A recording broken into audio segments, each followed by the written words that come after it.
नमस्कार, स्वागत है आप दर्शकों का। आप देख रहे हैं न्यूज़ 18 का डिजिटल प्लेटफॉर्म। मैं हूं आपके साथ रजनी चौबे। केंद्रीय बजट 2026-27 अब बस कुछ दिनों में पेश किया जाएगा।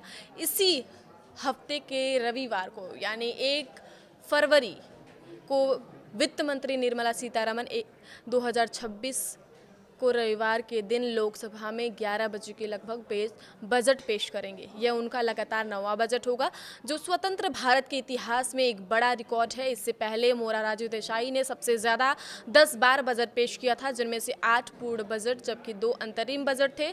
सबसे खास बात यह है कि आज़ादी के बाद पहली बार कोई बजट रविवार को पेश हो रहा है, जो काफ़ी ऐतिहासिक घटना मानी जा रही है।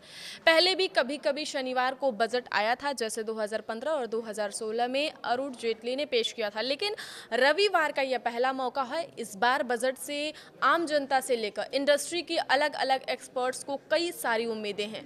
किसानों को पीएम किसान की फसल बीमा और सिंचाई योजनाओं में ज़्यादा पैसे मिलने की आस है। उद्योग जगत को ग्रोथ के लिए पॉलिसी सपोर्ट की, टैक्स में आसानी और मैन्युफैक्चरिंग को बढ़ावा देने वाले ऐलान की उम्मीद है। यह बजट देश की अर्थव्यवस्था को मजबूत बनाने और आम आदमी की जिंदगी आसान करने वाला हो सकता है। लोग उत्सुकता से इंतजार कर रहे हैं कि वित्त मंत्री क्या क्या ऐलान करती हैं, क्योंकि ग्लोबल टेंशन के बीच ये बजट काफ़ी इंटरेस्टिंग माना जा रहा है। ग्राहकों के लिए ब्यूटी प्रोडक्ट्स आसान हो सकते हैं, सस्ते हो सकते हैं। जी हाँ, वेदा के फाउंडर हरिराम रेणवा का कहना है कि ब्यूटी और पर्सनल केयर प्रोडक्ट्स पर मौजूदा 18% जीएसटी को कम करके किसी निचले स्लैब में लाया जाना चाहिए। इससे एक तरफ ग्राहकों के लिए प्रोडक्ट सस्ते होंगे और दूसरी तरफ D2C ब्रांड्स पर मार्जिन का दबाव भी कम होगा।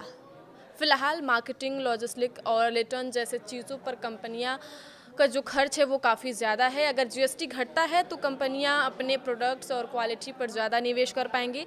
उन्होंने आगे कहा कि खास इंग्रेडिएंट्स, एक्टिव्स और प्रीमियम पैकेजिंग पर ज़्यादा कस्टम ड्यूटी होने से लागत बढ़ जाती है। वहीं जटिल रेगुलेटरी नियम इनोवेशन में रुकावट बनते हैं। आयुर्वेदिक ब्यूटी कंपनियों को अलग अलग नियमों की वजह से अतिरिक्त चुनौतियों का सामना भी करना पड़ता है, जिससे नए प्रोडक्ट्स लाने में देरी होती है।